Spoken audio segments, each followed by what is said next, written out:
Welcome to Telugu stories వివాహ బంధాలు next episode. ఆహా, మిమ్మల్ని కన్నతల్లి, మీ రక్తం పంచుకు పుట్టే చెల్లెళ్ళు అందరూ ఆడవాళ్లే అని మరువకండి. అణచిమణిచి ఉంచితే ఆడదే కాదు, నోరు లేని సాధు జంతువైనా తిరగబడుతుంది. ప్రేమతో విషం తాగించగలరు. Stop it. ఈ నీతులు నా దగ్గర వల్లించరు, కసిరారు. సరే, మీరు ఎందుకిలా తయారయ్యారు? అందుకేమన్నా కారణం ఉందా లేదా? ఇది మీ స్వభావమా? సూటిగా అడిగాను. ఆ ప్రశ్నకి జవాబు నీకనవసరం అన్నారు. నా నుంచి చూపులు తప్పించి, సరే, నా విషయం గురించి మాట్లాడుతాను. తెలియక మోసపోయి మీకిచ్చి పెళ్లి చేశారు మా నాన్నగారు. కానీ ఇప్పుడు తెలిసాక నేనింక మీతో కాపురం చేస్తాననా మీ ఉద్దేశం? ఆవేశంగా అడిగాను. చెయ్యకు, నిర్వికారంగా తాగుతూ అన్నారు. సరే, రేపు నేను ఇక్కడి నుంచి వెళ్ళిపోతాను. తరువాత మళ్ళీ కోర్టులో కలుసుకుందాం బింకరంగా అన్నాను. నేను డైవర్స్ ఇవ్వకపోతే? ఇవ్వడానికి ఇష్టపడకపోతే? అన్నారు సూటిగా చూసి. ఆ ప్రశ్నకు జవాబు నాకు తెలియదు.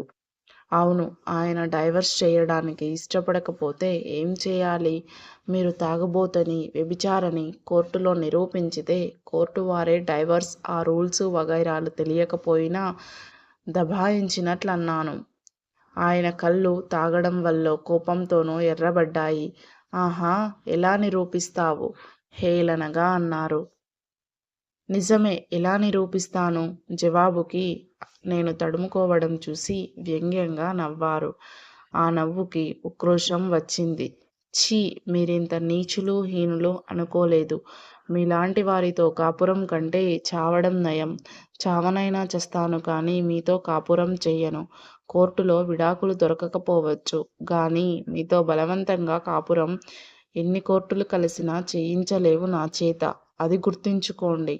నేను రేపు ఉదయం ఫ్లైట్లో వెళ్ళిపోతాను. నాకీ పెళ్ళే కాలేదనుకుంటాను. నిన్న రాత్రి జరిగింది ఏదో పొరపాటని, ఇక ముందు అలా ప్రవర్తించనని చెప్తారని మీ వెంట వచ్చాను. తాళి కట్టించుకున్న పాపానికి మీరు ఇకపై సజావుగా ప్రవర్తిస్తారేమోనన్న ఆశతో వచ్చాను. కానీ అది వట్టి మాట అని తెలుసుకున్నాను. ఇంకా పిచ్చి భ్రమలతో ఇక్కడ ఉండేంత తెలివి తక్కువ దానిని కాను. కటువుగా అన్నాను. నా మాటలన్నీ ఆయనకి కోపం తెప్పిస్తాయని తెలుసు. కానీ ఆడింది ఆటగా, పాడింది పాటగా ముద్దుగా పెరిగిన నేను ఆయన తిరస్కారం, హేళన భరించలేకపోయాను. నా జీవితం ఇలాంటి వాడి వల్ల నాశనం అయిందన్న దుఃఖం కసిగా మారింది. నేను కన్న కలలన్నీ ఈ విధంగా మారేసరికి ఎదురుచూడని ఈ పరిణామానికి నా మనసు మరింత దెబ్బతింది. ముందు సంగతి ఏమిటన్న ఆలోచనకి కూడా వ్యవధి లేనంతగా ఉక్కిరిబిక్కిరి చేసింది రాత్రి సంఘటన. వెంటనే ప్రయాణం. నా జీవితం కంటే ఎక్కువ నాన్నగారి పరువు ప్రతిష్ఠ. తమ ముద్దుల కూతురు జీవితం ఇలా అయ్యిందంటే వాళ్ళు మాత్రం సహిస్తారా? లోకం కోసం తమ కూతుర్ని తాగుబోతూ వ్యభిచారి చేతిలో వదులుతారా? అసలు నిన్ననే చెప్పవలసిందేమో. ఇక్కడికి రావడంలో తొందరపడ్డానా? పొరపాటు చేశానేమో. ఏమైతే అవని. తర్వాత సంగతి తర్వాత. ముందు నాన్నగారితో చెప్పి ఆ తరువాత ఆలోచించవచ్చు నిశ్చయించుకున్నాను. నా నిశ్చయం నా మొహం మీదే కనిపించినట్లుంది. అయితే వెడుతున్నావన్నమాట అన్నారు నిశితంగా చూస్తూ. ఇందాకే చెప్పాను ఆ మాట. మీలాంటి భర్తని నేను కాదు, ఏ ఆడదీ అంగీకరించదు. గతిలేక ఎవరన్నా భరించవచ్చు. కానీ నాకా కర్మ లేదు నిబ్బరంగా అన్నాను. నేను వెళ్ళనీయకపోతే? కటువుగా అడిగారు. ఆ తీవ్రతకి ఒక్క క్షణం గుండె కొట్టుకోలేదు. వెంటనే లేని ధైర్యం తెచ్చుకొని, నన్నాపడం మీ తరం కాదు అన్నాను ఆవేశంగా. అంతే. ఆయన ఒక్క ఉదుటున నా చెంప చెల్లుమనిపించారు. నీకెంత అహంకారం? నా తరం కాదు. ఇప్పుడే చూపిస్తా నా తరం అవునో కాదో అన్నారు. ఆ కొట్టిన దెబ్బకి కళ్ళ ముందు మెరుపులు మెరిసి కళ్ళు చీకట్లు కమ్మాయి. దెబ్బ అన్నది ఏమిటో తెలియకుండా పెరిగిన నేను ఆ దెబ్బ స్థాణువుని చేసింది. ఏం జరిగింది తెలుసుకునేలోపే ఆయన చేతిలో గిలగిలలాడుతున్నాను. నీ పొగరు ఇలాగాని అనగదు. మీ ఆడవాళ్ళు నీలాగే అణిచిపెట్టాలి. హా, నీకు ఆ సంగతి పూర్తిగా తెలియదు కాబోలు. నాకెదురు చెప్పి బతకగలను అనుకుంటున్నావా? నేను నీ మొగుణ్ణి అని మర్చిపోకు. నిన్ను అంత సులువుగా వదులుతాననుకుంటున్నావా? నీకిదే శిక్ష. అమానుషంగా మొదటి రోజుని మించి పశువులా ప్రవర్తిస్తుంటే ప్రతిఘటించే శక్తి కూడా లేకపోయింది. ఎలాగో ఒక్క నిమిషం ఊపిరి పీల్చుకునే వీలు దొరకగానే ఛీ పశువా, రాక్షసుడా, నన్ను వదులు, లేకపోతే అరుస్తాను, నలుగురిని పిలుస్తాను, పోలీస్ రిపోర్ట్ ఇస్తాను, ఎగసిపడుతున్న గుండెలతో అరిచాను. అరుచు, అరు, నిన్ను రక్షించేవాడెవడో చూస్తాను. నోరు గట్టిగా దవడు ఎముకలు విరుగుతాయేమో, నన్నంత బలంగా నొక్కారు. బాధతో గిలగిలలాడాను. ఆ రాక్షసశత్రువు పూర్తి అయ్యాక లేచి, వళ్ళు దగ్గర పెట్టుకో, మసులుకో. నన్ను రెచ్చగొడితే ఇదే జరుగుతుందని గుర్తుంచుకో, వగరుస్తూ అన్నారు. ఆ క్షణంలో నా చేతిలో ఆయుధం ఏదన్నా ఉంటే ఆయనని హత్య చేసే ఉండేదానిని. కళ్ళల్లో నిప్పులు కురిపిస్తూ, వగరుస్తూ అలా పక్కమీదే పడుకున్నాను. ఆయన బాత్రూంకి వెళ్ళగానే ఆ క్షణంలోనే అక్కడి నుంచి వెళ్ళిపోవాలన్న ఆవేశంలో చటుక్కున లేచి చిరిగిన జాకెట్టు మార్చుకున్నాను. నలిగిన చీర విప్పి మరోటి కట్టుకొని పైన ఉన్న 4 పుస్తకాలు పెట్టెలో కోరి చకచకా గుమ్మం వైపు అడుగులు వేశాను. అదే నిమిషంలో బాత్రూంలో నుంచి ఆయన రానే వచ్చారు. ఒక్క నిమిషం ముందు అయితే ఆ గది దాటగలిగేదాన్ని. నా చేతిలో పెట్టి నా వంక చూసి జరగబోయేది గ్రహించారు. చిటుక్కున ముందుకు వెళ్ళి తలుపు తీస్తున్న నన్ను ఒక్క అంగలో సమీపించి పక్కకి బలవంతంగా నెట్టి తలుపు లాక్ చేసి తాళం వేశారు. వికటంగా నవ్వారు. ఇంకా నీకు బుద్ధి రాలేదన్నమాట అంటూ విసురుగా నా చేతిలో పెట్టె లాగారు. వదలండి నన్ను, వదలండి, పిచ్చిగా అరిచాను. తలుపు తీయండి, ఈ నరకంలో ఒక్క క్షణం ఉండను, నన్ను వదలండి. పెట్టె గుంజుకోబోయాను. ఆయన నా మాటలు లక్ష్యం పెట్టనట్టు పెట్టె టేబుల్ మీద పడేశారు. నా చేతిలో హ్యాండ్ బ్యాగ్ లాక్కున్నారు. దాంట్లో తాళం తీసి పెట్టె తీశారు. చీరలు అన్నీ విసిరి దాంట్లో ఉన్న డబ్బు, నా బంగారు వస్తువులు, బ్యాగ్లో పర్సు అన్నీ తీసి రూంలో ఉన్న గాడ్రేజ్ బీరువాలో పడేసి లాక్ చేశారు. ఆ తాళం తలుపు తాళం లాల్చీ జోబీలో వేసుకొని నా వైపు చూడకుండానే నిర్లక్ష్యంగా వెళ్ళి పడుకున్నారు. నిస్సహాయంగా నిలబడి చూడటం మినహా ఏం చెయ్యలేకపోయాను. నన్ను అక్కడ బందీ చేశారని గ్రహించగానే ఏడుపు వచ్చింది. సోఫాలో కూలబడి ఏనాడూ కంటతడి పెట్టని నేను వెక్కి వెక్కి హృదయవిదారకంగా ఏడ్చాను. అక్కడ లేని అమ్మానాన్నల్ని ఉద్దేశించి రాత్రంతా ఏడుస్తూనే ఉన్నాను. ఆ ఊర్లో ఉన్న 10 రోజులు బందీఖానాలోనే గడిపాను. ఆయన ఎప్పుడూ రూంలోనే ఉండేవారు. ఎక్కడన్నా పైకి వెళ్ళినా రూము తాళం వేసుకొని వెళ్ళేవారు. అక్కడి నుంచి వెళ్ళే మార్గం లేదని స్పష్టపడింది. ఆయన రూంలోంచి వెళ్ళిన కాసేపటిలో తలుపులు బాది ఏ బాయ్నో పిలిచి తాళం తెమ్మని పారిపోతే అన్న ఆలోచన వచ్చింది. కానీ అలా చేస్తే హోటల్లో అంతా ఏమనుకుంటారు? మేనేజర్కి ఏం చెప్పాలి? ఏం అనుకుంటే నాకేం? నేనెవరో ఇక్కడ ఎవరికీ తెలియదు. ఎవరేం అనుకున్నా ముందు బందీఖానా నుంచి బయటపడాలి. ఓ రోజు తెగించి ఆయన బయటకి వెళ్ళాక కిటికీలోంచి బాయ్ని పిలిచి సాధ్యమైనంత వరకు సహజంగా, బాయ్, మావారు నేనిందాక బాత్రూంలో ఉన్నానని పైన తాళం వేసి వెళ్ళారు. మీ స్పేర్ తాళం తీసుకువచ్చి తలుపు తియ్యి. ఆయనెప్పటికి వస్తారో ఏమిటో అన్నాను. తాళం లేదండీ. 2 తాళాలు వారే తీసుకున్నారు అన్నాడు. ఆయన ముందు జాగ్రత్తకి, ఆ తెలివికి తెల్లపోయాను. మరో రోజు ఇంకో ఆలోచన వచ్చింది. నాన్నకి టెలిగ్రామ్ ఇస్తే అనిపించి, వెంటనే కాగితం మీద తక్షణం వచ్చి కలుసుకోవాల్సింది అని అడ్రస్సు ఇచ్చి టెలిగ్రామ్ రాశాను. టెలిగ్రామ్ ఇవ్వడానికి కూడా రూపాయి డబ్బు లేకపోయాయి. బాయ్ని పిలిచి నా చేతి వాచీ ఇచ్చి ఎలాగైనా టెలిగ్రామ్ పంపమని బతిమిలాడాను. బాయ్ నా వైపు భయంగా, అనుమానంగా చూసి, వద్దండి మేనేజర్ మీరేం చెప్పినా చెయ్యవద్దని, మీ దగ్గర ఏం తీసుకోవద్దని అన్నారు అంటూ నేను పిలుస్తున్నా వినకుండా వెళ్ళిపోయాడు. హతాశురాలినయ్యాను. ఆయన అన్ని విధాలా పకడ్బందీగానే నన్ను బందీ చేశారని తెలిసింది. సరే, ఎన్నాళ్ళిక్కడ ఉంచుతారు? ఊరు వెళ్ళాక ఎన్నాళ్ళని బందీఖానాలో పెడతారో చూద్దాం అనుకున్నాను. ఏమిటి అమానుషత్వం? ఆయనింత క్రూరంగా ఎందుకు తయారయ్యారు? శారద ఆశ్చర్యం పట్టలేక మధ్యలో అడిగింది. విజయ అదోలా నవ్వింది. ఉండు చెప్తాను, తొందరపడకు. ఊ.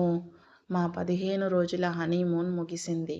ఆయనను ఎదిరించితే ఆయనలో రాక్షసత్వం మరీ ఎక్కువవుతుందన్నది గమనించి మిగతా రోజులు ఆయనేమన్నా ఊరుకొని ఆయనకి కావాల్సినప్పుడు వళ్ళు అప్పగించాను.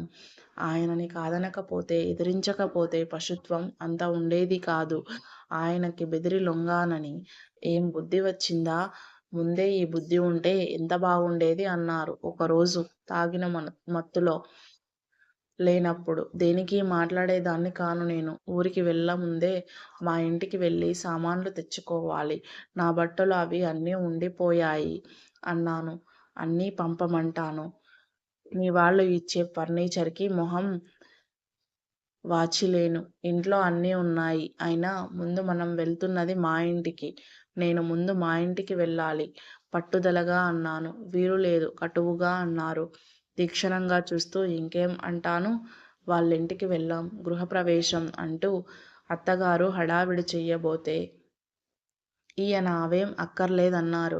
ఆవిడ నిట్టూర్చి వీడు ఎప్పుడూ ఇంతే, ఏ ముద్దూ ముచ్చటా లేదు అన్నారు బాధగా. మా అత్తగారు, మామగారు చాలా మంచివాళ్ళలాగే కన్పించారు. ఎంతో అభిమానం, ఆదరణ చూశారు. కన్న కూతురులా ఇది తినమ్మా, అది తినమ్మా, అదేమిటి కొత్త పెళ్ళి కూతురువి, నవనవలాడుతూ ఉండాలి. ఇలా ఉండిపోయావేమిటి? ఆ భోజనాలు అవి పడలేదా ఏమిటి? నీ మొహం అలా ఉంది. ఆప్యాయంగా దగ్గర కూర్చోబెట్టుకుని కుసరి కుసరి వడ్డించేవారు ఆమె. ఆమె చూపే అభిమానం చూశాక నా హృదయంలో గూడు కట్టుకున్న దుఃఖం అంతా ఆమెతో వెళ్ళబోసుకోవాలనిపించింది. కానీ మీ కొడుకిలా అని ఆమెతో ఎలా చెప్పను? ఇంట్లో మా ఇద్దరి వరస చూసి, కొత్త దంపతులా సంతోషంగా ఉండకపోవటం చూసి ఆవిడకే అనుమానం వచ్చినట్లుంది. ఓసారి ఇద్దరం భోంచేస్తున్నప్పుడు ఏమ్మా అలా ఉన్నావు? మీ ఇంటి మీద బెంగా అన్నారు. అంత ఆప్యాయతకి తట్టుకోలేక నా గొంతులో దుఃఖం అడ్డుపడింది. కాదన్నట్టు చప్పున తల ఆడించాను. నా కళ్ళల్లో అప్పుడే నీరు తిరిగింది. ఏమిటమ్మా? ఏం జరిగింది? ఆరాటంగా, అనుమానంగా చూస్తూ అడిగారు ఆవిడ. నేనేమీ చెప్పలేకపోయాను. బుటబుట కన్నీరు కారింది. ఆవిడ చకితురాలై విజయ ఏమైంది? ప్రకాష్ వాడేమన్నా అన్నాడా? వాడు సరిగా లేడా నీతో? అడగలేక అడిగినట్లు అడిగారు. అవునన్నట్టు తల ఆడించడం మినహా ఏం చెప్పలేకపోయాను. ఆమె అనుమానంగా చూస్తూ ఏం అన్నాడు? ఏం చేశాడు? నల్లబడ్డ మొహంతో అన్నారామె. ఆయన త్రాగి నన్ను అమానుషంగా చెప్పలేక కళ్ళు తుడుచుకున్నాను. ఆవిడ తెల్లపోతూ వాడు తాగుతాడా? అన్నారు. ఒక్క తాగుడే కాదు, అన్నీ ఉన్నాయి. తాగి రాక్షసుడిలా ప్రవర్తిస్తారు. ఎదురు తిరిగితే నన్ను కొడ్తారు. ఆయనెలాంటి వారని మాకు చెప్పకుండా దాచి ఈ వివాహం చేయడం మీకు న్యాయమా? ఏనాడు దెబ్బ అంటే ఎరగకుండా ముద్దుగా పెరిగాను. ఈనాడు నన్నిలా ఆయన ఏడుస్తూ అన్నాను ఉక్రోషంగా. ఆవిడ కలవరపడుతూ నిజంగానా విజయ? తాగుతున్నాడా? నిన్ను కొడుతున్నాడా? అయ్యో! పట్టుమని 10 రోజులే అవకుండా కొత్త పెళ్ళి కూతుర్ని కొడ్తారా? కొట్టడమా? ఉండు వాడిని అడుగుతాను ఆవిడ ఆవేశంగా అన్నారు. వాడిలా తాగుతాడనే మాకు తెలియదమ్మా. ఇంకా ఇలా ప్రవర్తిస్తాడని మాకు మాత్రం ఎలా తెలుస్తుందమ్మా? ఆవిడ దోషిలా సంజాయిషీ ఇస్తున్నట్టున్నారు. వారికి పెళ్ళి ఇష్టం లేదా? ఇష్టం లేని పెళ్ళి ఎందుకు చేసుకున్నారు? ఆవేశంగా అడిగాను. ఇష్టపడకపోతే ఎందుకు చేస్తామమ్మా? మేము అంత చిన్న పిల్లాడా మెడలు వంచి చేయడానికి? చాలా రోజులు పెళ్ళి చేసుకోను అన్నాడు. ముందు సుశీల అనే అమ్మాయిని చేసుకుంటానన్నాడు. కానీ ఆ అమ్మాయి ఎందుకో ఇష్టపడలేదు. తరువాత చాలా రోజులు పెళ్ళి మాట ఎత్తితే చేసుకోను అనేవాడు. ఆఖరికి నీ సంబంధం వచ్చాక వాళ్ళు నాన్నగారు గట్టిగా అడిగితే సరే అన్నాడు. ఆవిడ మాటలు వినగానే ఏదో క్లూ దొరికినట్లయింది. ఎవరా అమ్మాయి? ఎందుకు చేసుకోనంది? కుతూహలంగా అడిగాను. ఆయన ప్రవర్తనకి, స్త్రీల పట్ల ఆయనకున్న ద్వేషానికి ఏదో కారణం ఉండవచ్చు. నా అనుమానానికి చిన్న ఆధారం దొరికినట్లు అనిపించింది. ఆ అమ్మాయి తిరస్కారం ఈయనలో స్త్రీల మీద ప్రతీకార వాంఛగా మారిందా? ఆ అమ్మాయిది ఊరే. అట్టలేని వాళ్ళు. అయితేనేం పిల్లే అపురూప సౌందర్యవతి. వీడికి కాలేజీలో జూనియర్ అట. ఆ అమ్మాయిని ప్రేమించాడో ఏమిటో? మేం వాడి చదువు అయ్యాక ఉద్యోగం దొరకగానే పెళ్లి చేసుకోమంటే ఫలానా అమ్మాయిని చేసుకుంటాను అడగండి అన్నాడు. మగపిల్లవాళ్ళం మేమెలా అడుగుతాం అనుకున్నాం. మధ్యవర్తి ద్వారా వాకాబు చేశాం. కుటుంబం, సాంప్రదాయం మంచిదే. లేనిదం లేనింటిదైతేనేం మాకున్నది చాలదా అని వాడు ఇష్టపడుతున్నాడని మధ్యవర్తి ద్వారా మేమే కబురు చేశాం. తల్లిదండ్రులు చాలా సంబరపడి ఇష్టపడ్డారు. కానీ ఆ అమ్మాయి ససేమిరా చేసుకోనందట. మేం ఆశ్చర్యపడ్డాం. తర్వాత నెక్స్ట్ ఎపిసోడ్ ఇంకా చాలా ఇంట్రెస్టింగ్‌గా ఉంటుందండి. Thanks for watching it. Please do like, share and subscribe my channel friends. ఈ కథని ఇంతలా ఆదరిస్తున్న మీ అందరికీ హృదయపూర్వక ధన్యవాదాలండి. Thank you so much.